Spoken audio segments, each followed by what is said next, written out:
Assalamualaikum warahmatullahi wabarakatuh. Salam, Om Swastiastu, Namo Buddhaya, salam kebajikan bagi kita semua. Balik lagi para pemirsa dalam acara Interfaith di Mata Milenial TV, Matanya Indonesia. Dan Interfaith ini kita akan berbincang seputar pembahasan-pembahasan tentang pandangan hidup bermasyarakat, berbangsa, dan bernegara dalam perspektif agama-agama di Indonesia yang tentunya akan melahirkan toleransi antar umat beragama. Bersama saya Sultan Rifandi dan di tengah-tengah kita sudah ada Assalamualaikum Gus Yunan Askaruzaman Ahmad selaku Mursyid Suluk Pelintas Zaman. Ini manggilnya apa nih? Gus Yunan kali lebih enak kali Gus ya. Iya. Sebelumnya kita akan membahas banyak ke depan. Tentunya kita harus menggunakan protokol kesehatan juga Gus. Betul. Karena pandemi belum juga lewat. Jadi mohon izin Gus Yunan kita sama-sama menggunakan masker dulu Gus. Baik. Baik. Oke. Gus Yunan, apa kabar Gus Yunan? Alhamdulillah baik. Alhamdulillah baik Gus Yunan. Bisa lihat ke kamera Gus Yunan. Apa kesibukannya hari ini Gus Yunan? Ya dari satu tempat ke tempat yang lain untuk menanamkan benih kejernihan, benih kedamaian dari satu tempat ke tempat yang lain. Dari satu tempat ke tempat lain menanam benih kebaikan. Luar biasa sekali Gus Yunan.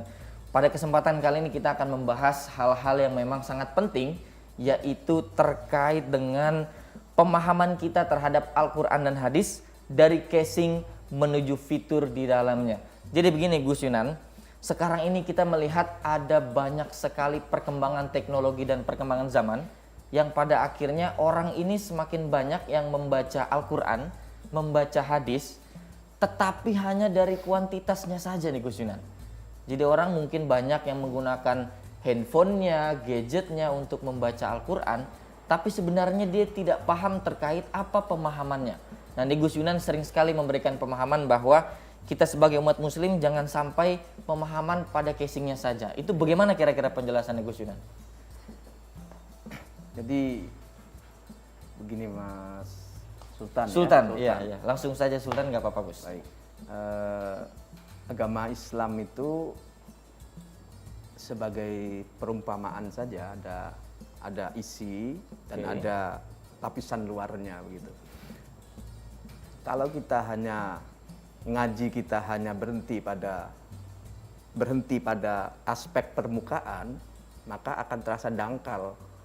Nah, kita diminta tidak hanya berhenti di permukaan, tapi kita terus-menerus perjalanan sampai kepada kedalaman, sampai kepada fitur-fitur yang tersedia di dalamnya, sampai kepada inti keberagamaan itu sendiri.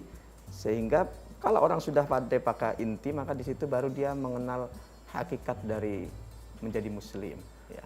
Artinya jangan sampai pemahamannya hanya sekedar kulit saja Gus. Hanya sekedar kulit saja, terbatas. Tentu saja untuk menuju ke kedalaman memang dari kulit dulu ya. Oke. Nah, di situ kita perlu memahamkan diri kita juga, saudara-saudara kita lainnya, bahwa jangan berhenti di titik itu.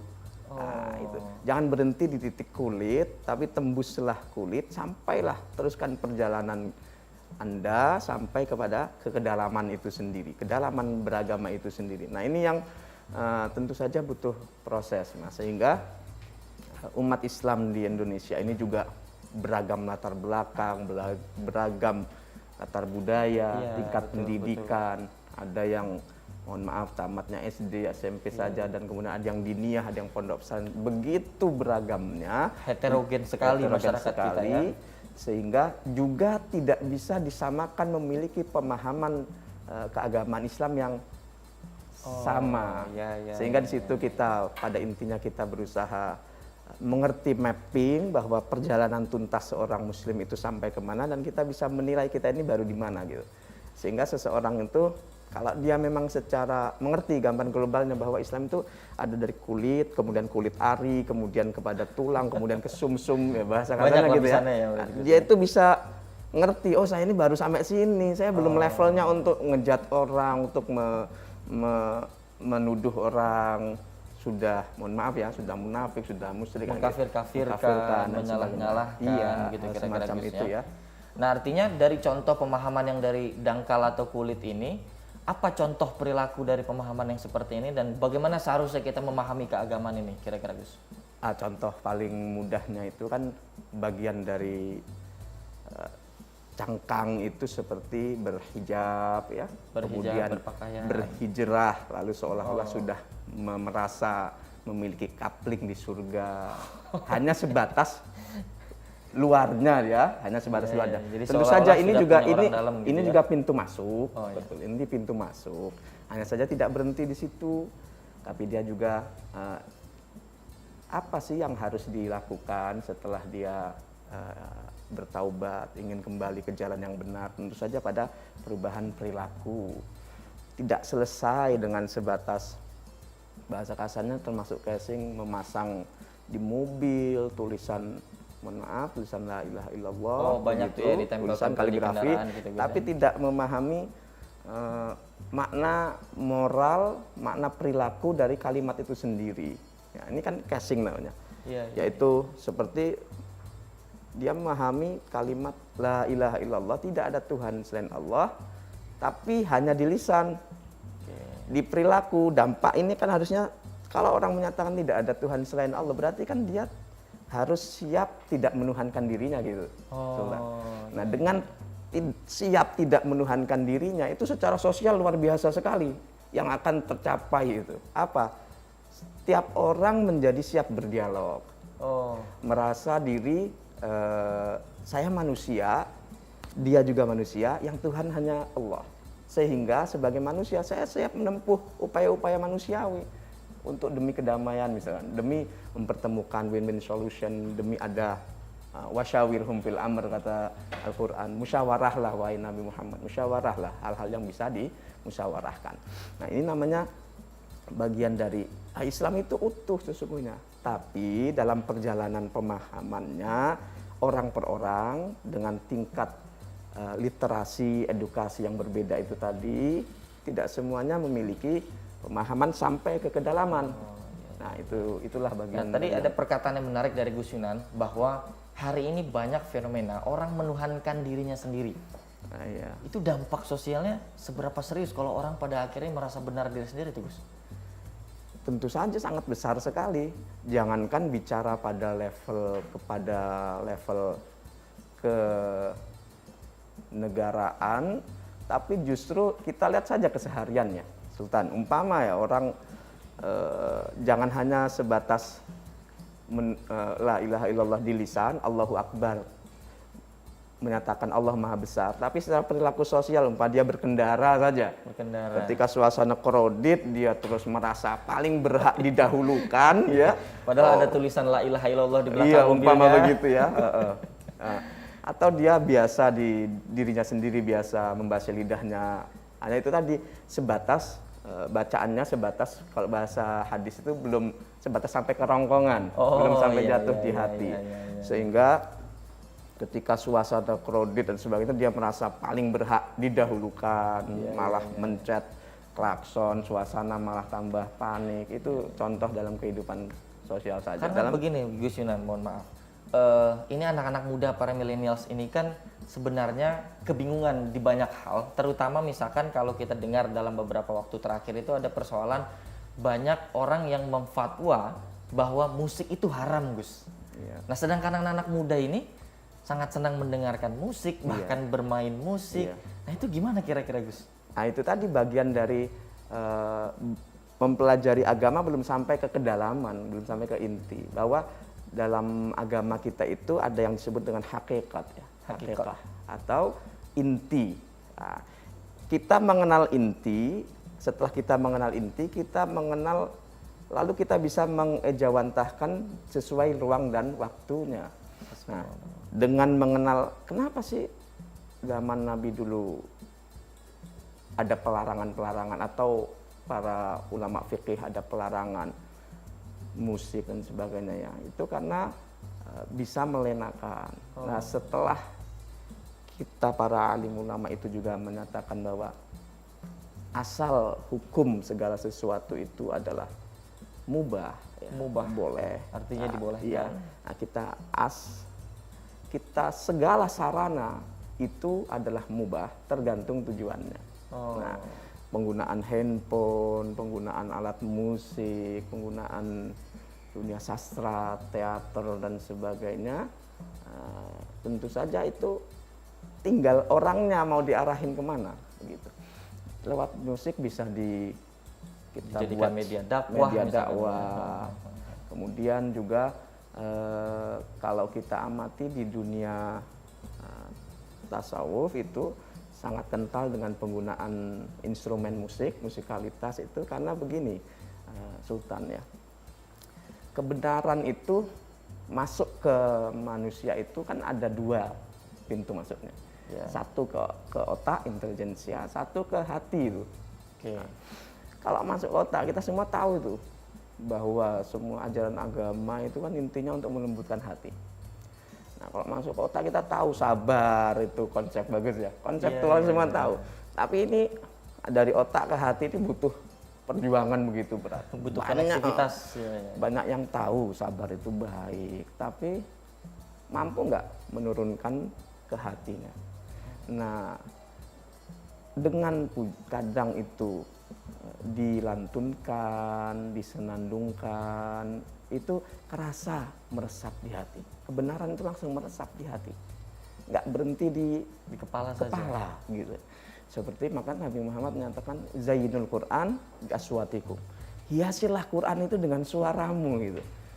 Nah, selain Quran kandungannya, kontennya, kalimat-kalimatnya bagus, juga dengan ditambahi suara yang baik, maka indah. Sampai Sayyidina Umar saja masuk Islam kan karena mendengar bacaan Al-Quran yang begitu indah. Betul. Jadi karena memang banyak sekali fenomenanya Gus yang seperti itu. Bahkan sempat ada yang viral ini Gus, itu ada seorang santri anak muda yang mengantri vaksin sampai menutup kuping karena ada musik di mana-mana itu Gus. ya, ya karena Apakah itu menjadi salah satu bagian dari karena pikiran dan hatinya tidak tersinkronisasi sehingga pemahamannya jadi cukup berbeda atau gimana kira-kira Gus? Jadi orang per orang tadi memiliki tingkat adaptasi dengan dunia luar yang berbeda. Oh, iya. Demikian pula setiap para hafidh ya sedang menghafal Quran. Kita sedang belajar itu ada orang yang tipikal belajarnya justru di keheningan, Sultan. Ada yang belajarnya justru bisa sambil denger musik tuh, umpama begitu. Nah, pada kasus-kasus tertentu, tentu saja yang viral itu mereka bagian dari yang butuh tidak bisa fokus kecuali dengan menutup diri dari lingkungan suara. Tapi ada juga yang hafid justru sambil menghafal mendengar di luar, mendengar suara mobil. Nah, saya sendiri waktu di Mesir di Al-Azhar itu ngapal Quran itu berhari ya sambil melihat, sambil berjalan, Sambil aktivitas. sambil aktivitas bisa. Nah, saya tidak perlu sampai menutup itu. Nah, Artinya itu memang orang kasuistik, orang Iya, per ya, orang. artinya memang berarti perkembangan zaman atau apapun itu diperbolehkan sesuai dengan tujuannya dengan yang baik. Betul. Itu boleh dilakukan gitu. Boleh ya? dilakukan, Sekalipun itu musik atau apapun itu Iya, teknologi. Gitu ya? termasuk penggunaan Android, smartphone dan sebagainya. Itu sarana itu dikembalikan kepada penggunanya. Ya, mau digunakan untuk apa? Internet dan sebagainya. Kita tidak bisa, tentu saja Islam tidak anti terhadap itu, tapi kita memperkuat para penggunanya, SDM penggunanya ini, moralitas para penggunanya ini yang diperkuat. Karena memang akhirnya anak-anak muda ini seolah menjadi takut gitu Gus ketika ini tidak boleh, yang ini haram, yang ini salah, sehingga Islam akhirnya terwajahkan sesuatu yang menyeramkan Gus. Ya. Itu bagaimana kira-kira menyikapi fenomena seperti itu Gus? Jadi memang kalau dikaitkan dengan aspek apa dari Islam yang diserap oleh seseorang, ya, Sultan ya, yang menyerap aspek fikih, itu aspek fikih itu perwujudan dari Allah yang Maha Jalal, Allah yang Maha Agung, sehingga para pelaku yang melakukan fikih itu rasa takutnya pada murka Allah, takut pada neraka gitu. Tapi kalau seseorang yang mendekati Allah itu melalui rasa, melalui cinta, itu dia mendapat pintu mendekat Allahnya adalah jamalnya, keindahan Allah. Nah, orang yang dipenuhi dengan diruahi dengan cinta dari rahmat Allah, ya tentu saja dia menjadi pribadi yang lebih terbuka, lebih ramah kepada siapapun, toleran. Beda dengan itu tadi, maka itu tadi yang disebut dengan bagian dari ngaji cangkang ya. Jadi itu kita harus masuk ke kedalaman, menemukan saripati agama itu, bahwa dalam kita sholat, seperti sholat saja tujuannya adalah innas sholata tanha 'anil fahsya'i wal munkar, mencegah terjadinya kekejian dan kemungkaran dari pelaku sholat, bukan di dalam sholatnya tentu saja bukan di dalam sholatnya, tapi pasca sholatnya gitu kan Mas. Nah, ini tujuan ini yang kita sendiri harus senantiasa menakar diri dan mau mengukur diri kita, sudah sejauh mana sih efektivitas sholat kita ini.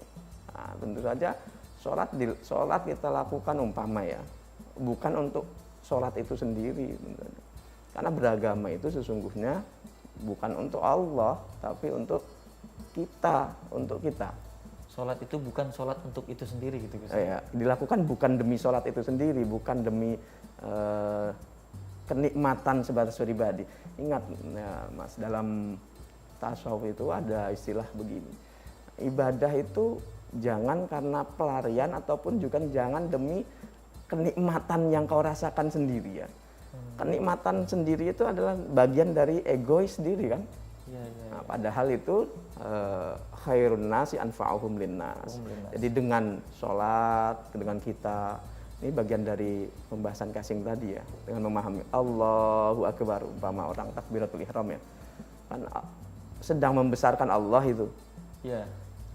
Makna psikologisnya, makna perilakunya, makna moral yang dari sedang membesarkan Allah adalah mengecilkan egonya, mengecilkan arti harta, pangkat, jabatannya, semuanya sama di hadapan Allah kecuali amal soleh, kejernihan hati, kebaikan yang bisa ditebarkannya. Termasuk ketika Allahu Akbar, ketika kita lagi masa kita terpuruk, umpama kita angkat dua tangan, Allahu Akbar, Allah Maha Besar. Nah, kita sedang mengecilkan masalah yang tengah kita alami, sehingga keluar dari sholat itu kita kembali berwajah ceria, terus tenang, kemudian merasa ada Allah akan memberikan solusi. Nah, ini yang disebut bagian dari jangan hanya ngaji cangkang, jangan sebatas Allahu Akbar lalu merasa sudah tuntas kewajibannya tanpa ada dampak-dampak perilaku di kehidupan nyata yang harusnya dia berani untuk menakar dirinya sendiri itu. Nah, ini yang dimaksud dengan ayo kita ngaji Quran itu sampai ke kedalaman, jangan sebatas cangkang, jangan sebatas kulit, jangan sebatas cover belaka ya, enggak sampai ke kedalaman. Karena banyak sekarang bahkan saat takbiratul ihram Allahu Akbar, kunci saya di mana ya kira-kira? Iya, betul. Dompet saya tadi saya taruh mana ya itu. Bahkan nggak fokus pas lagi sholat itu gimana kira-kira Gus? Nah, itu kan Nabi sudah menyatakan itu. Kita bayangkan coba. Sejak akil balik sampai 40-50 tahun, kualitas sholat kita itu sudah gugur sejak Allahu Akbar ya. Membesarkan Allah, tapi pada saat yang sama dia itu pikiran melayang-layang. Bahkan sampai lupa rokaat Gus. Kadang-kadang rokaat berapa? Kadang-kadang justru dia sholat biar ingat nyimpan uangnya di mana gitu ya. Iya. Nah itu memang menjadi problem ya Gus ya. Artinya banyak sekali orang yang melaksanakan sholat gitu ya 5 waktu, kemudian ya memang mengerjakan hal-hal yang wajib, tapi pada akhirnya ritual atau ritus dari kewajiban ibadahnya tidak berdampak pada sosialnya. Betul. Nah itu yang saya maksudkan ngaji cangkang itu semacam itu. Demi diri sendiri, hanya sebatas menggugurkan kewajiban, hanya sebatas ritual belaka, tapi dia nggak berani menakar diri, ada dampak sosialnya nggak nih, ada dampak perubahan perilaku nggak, menyuntikkan energi untuk bergerak, bermanfaat, berguna bagi sesama atau tidak. Nah, itu bagian dari yang perjalanan selanjutnya yang harus dilakukan setiap muslim sesungguhnya. Jadi dia nembus ke kulit ari, ke sel, ke daging, kemudian sampai ke tulang, ke sumsumnya, itu bagian dari yang harus dilakukan oleh setiap muslim melalui Al-Quran dan hadis-hadis itu sendiri. Jadi supaya kita ini terhindar tidak melakukan kewajiban hanya karena untuk menggugurkan kewajiban. Betul. Ya Gus ya. Iya. Tapi melibatkan cinta dalam setiap ibadah gitu. Iya, Gus. benar. Nah, ini kembali ke persoalan pemahaman Al-Quran tadi Gus ya. Tapi bagaimana Gus? Ini kan tidak semua orang punya pemahaman yang mendalam terkait keagamaan. Tidak semua orang ini di pesantren. Artinya apakah ketika membaca Al-Quran itu memang harus paham dengan apa yang dia baca atau seperti apa Gus? Baik, jadi kalau kita boleh ini ya Sultan ya, kita boleh, kalau saya diperkenankan membagi leveling ya, leveling orang berinteraksi terhadap Quran itu. Satu level paling terawal itu adalah menghormati bentuk luar kitab sucinya, menghormati mushafnya lah, menghormati mushafnya ya. Itu paling awal itu ya, paling luar lah ya. Nah, kedua kan setelah menghormati fisik Quran itu sendiri, dia juga masuk baru membacanya, membaca secara fisik. Nah ketiga baru dia belajar membaca terjemahannya. Setelah membaca terjemahannya, dia tentu saja tidak berhenti di membaca terjemahannya kan, berbahaya jika hanya berhenti di situ. Sebab umpama wasariku wasarikotu faqta'u aydiyahuma, pencuri laki, pencuri perempuan, maka potonglah tangan keduanya. Nah, ketika seorang hanya berhenti di situ, dia menerima ini wahyu Tuhan, betapa berbahayanya kalau berhenti di sini gitu. Betul. Dia terus mempraktekkan tanpa melangkah ke langkah ke selanjutnya, itu apa? Membaca tafsirnya, kemudian berdiskusi dengan orang yang punya kompeten di dalamnya, dengan para alim ulama, dengan kiai, dengan ajengan, para habaib yang bisa diajak diskusi. Ini apakah semua yang kita terjemahkan ini bagaimana aplikasinya dalam kehidupan zaman sekarang? Enggak serta-merta begitu, karena nanti para ulama dalam fikih kan ngasih doabit, ngasih ukuran-ukuran begitu, enggak serta-merta. Nah, batasan-batasan itu. Lalu yang terakhir adalah mengamalkan Al-Quran ini. Karena itu perjalanan ini semua umat muslim yang dengan beragam, tidak tunggal, tidak homogen, itu dengan latar belakang pemikiran, latar belakang pendidikan, latar belakang penghasilan juga ikut mempengaruhi, juga ngajinya di mana dan sebagainya, itu kita harus sama-sama maklum. Dan juga kawan-kawan saudara-saudara kita itu juga tidak berhenti pada leveling itu tadi, sehingga terus-menerus mau, terus sebisanya ya, tentu saja tidak bisa kita memaksakan. Bahkan dalam Al-Quran itu menjadi wajib kan ketika kita sholat ya, Mas Sultan ya. Nah, sholat itu minimalkan Fatihah. La Fatihata, tidak ada sholat tanpa Fatihah. La sholata illa bi Fatihah. Nah, itu minimal muslim kan harus membaca Fatihah. Betul. Nah, setelah membaca Fatihah itu, kalau kita kaji dalam khazanah literatur fikih itu umpama, apakah semua muslim itu wajib bisa Fatihah? Ternyata ada detailnya yang menunjukkan betapa Islam itu mudah ya. Itu jika seseorang yang belum bisa baca Fatihah itu masih muda, ya, terus punya akses terhadap guru yang bisa belajar kepadanya, maka dia wajib itu. Nah, pada posisi orang sudah tua,